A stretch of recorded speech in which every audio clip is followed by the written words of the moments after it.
Contábamos en la apertura, hoy hay como varias cuestiones vinculadas al Poder Judicial en nuestra provincia. Una de ellas es lo que se cuenta como la confirmación de la condena a 20 años de prisión a María Obando, en esa causa tan polémica y tan paradigmática también en cuanto a arbitrariedades que venimos contando.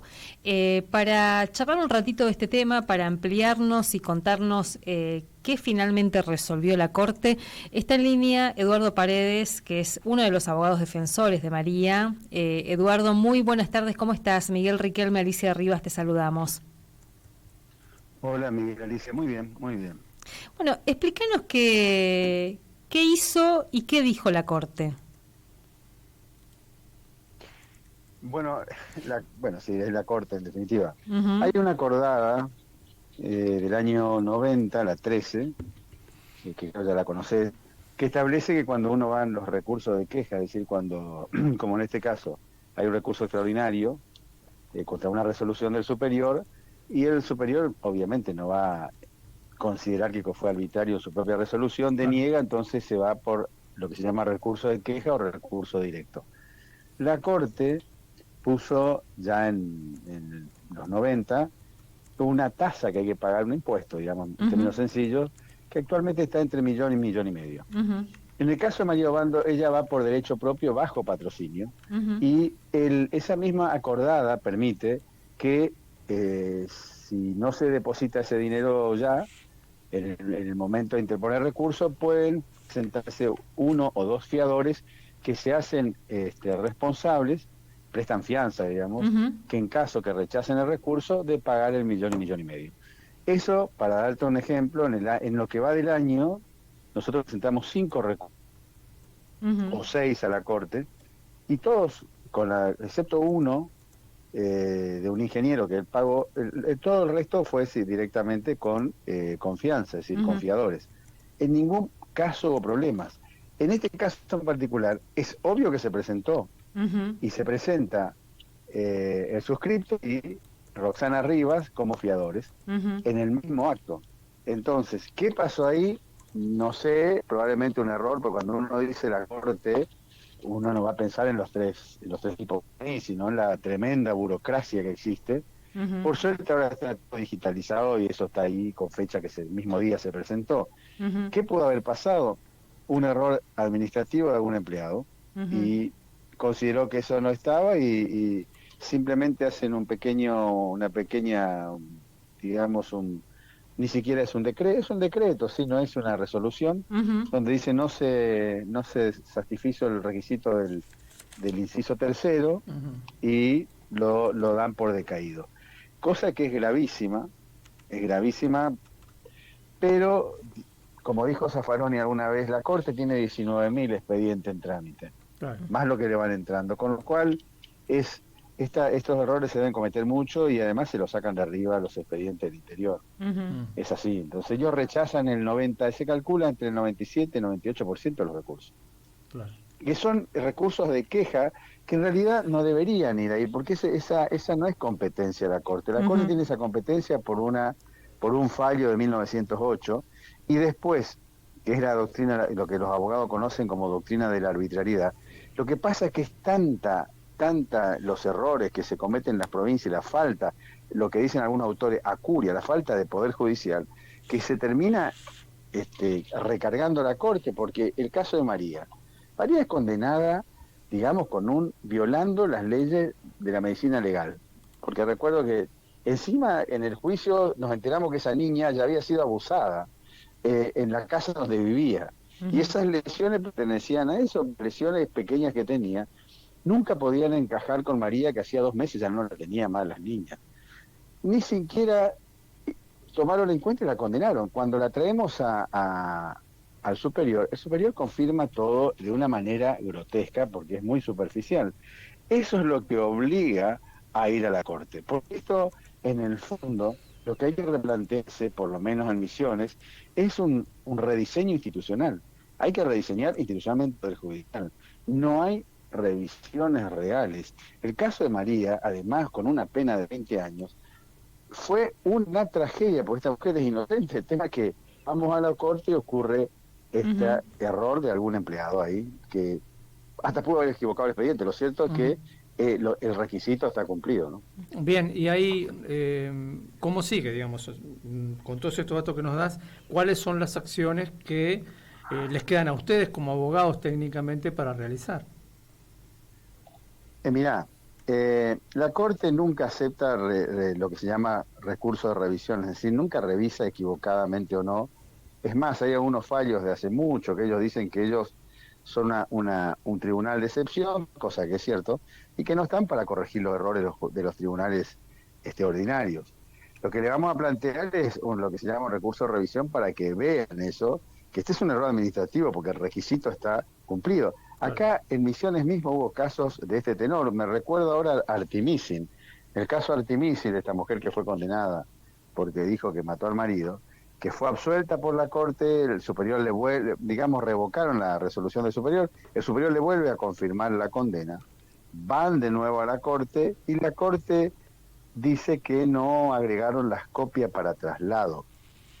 Y habían agregado, esto mismo pasó en el caso Leal, dicen que no se agregó copia para traslado.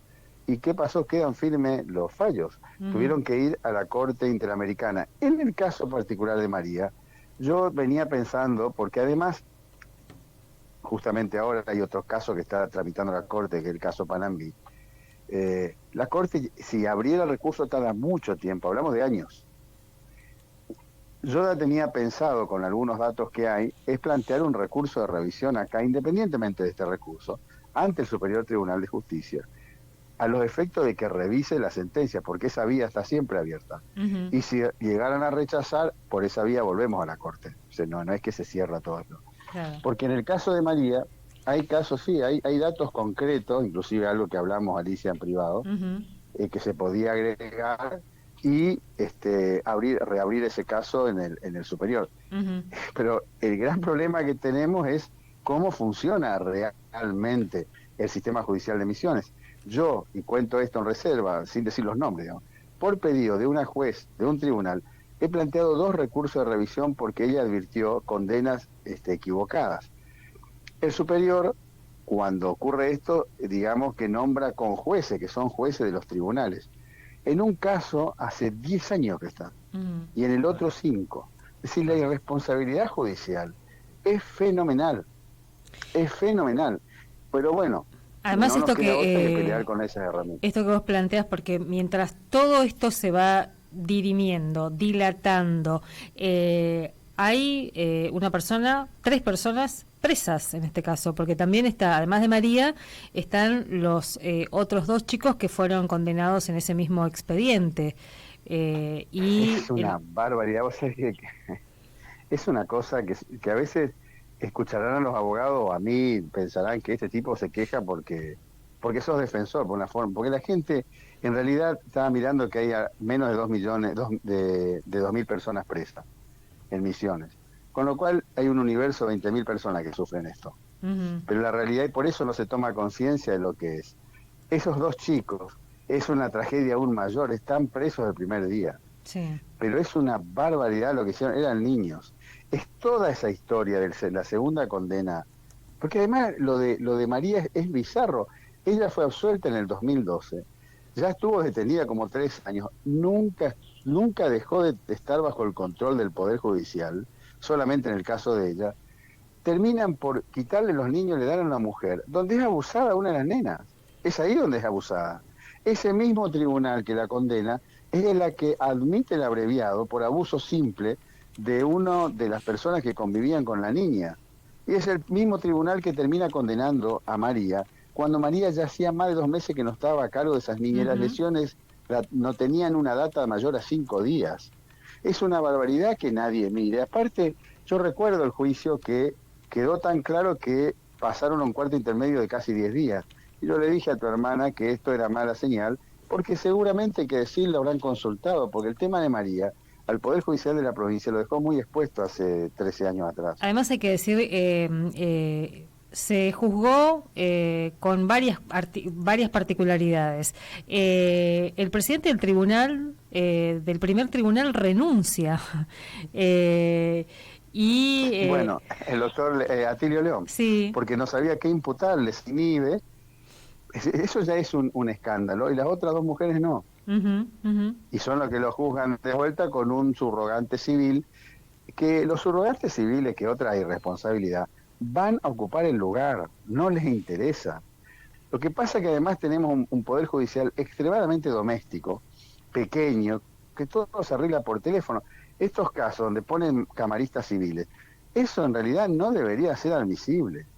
Entonces, en el caso de María, se suspende ese juicio porque el presidente del tribunal no sabe de qué imputarle. Y lo dice. Y 3 días, claro, 20 días después, o un poco menos, arman nuevamente un tribunal y la juzgan y la condenan.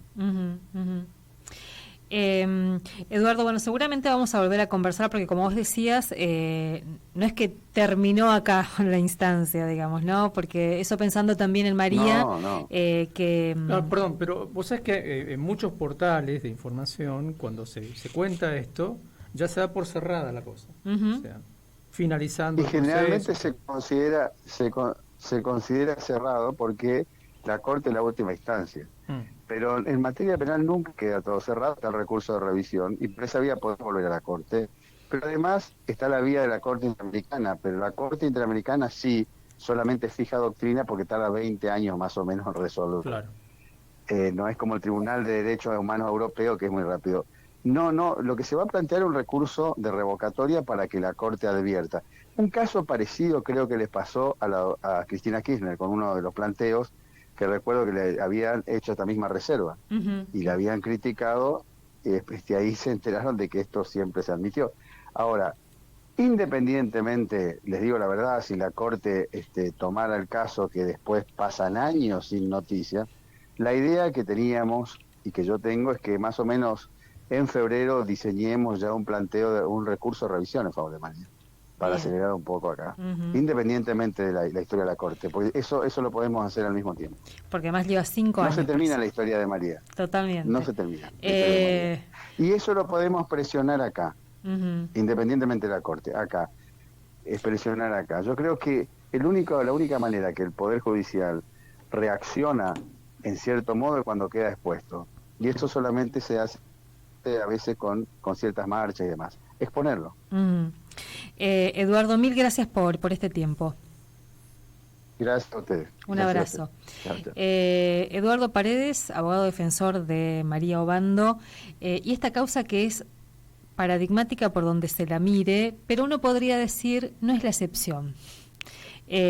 Porque para quienes venimos trabajando este tema, ya sea desde las militancias de género, las militancias anticarcelarias, antipunitivas, diríamos, es un caso paradigmático porque lo estudiamos, lo conocemos, tenemos un vínculo con la propia María y demás, pero cuando uno empieza a comparar cómo interviene el Poder Judicial en casos similares o en cada proceso de juzgamiento, y no es la excepción, es la regla, digamos, ¿no? Así que bueno, nos estaban contando justo esta semana que hay un par de cineastas que están interesados en la historia de María, así que vaya que esa historia no se terminó.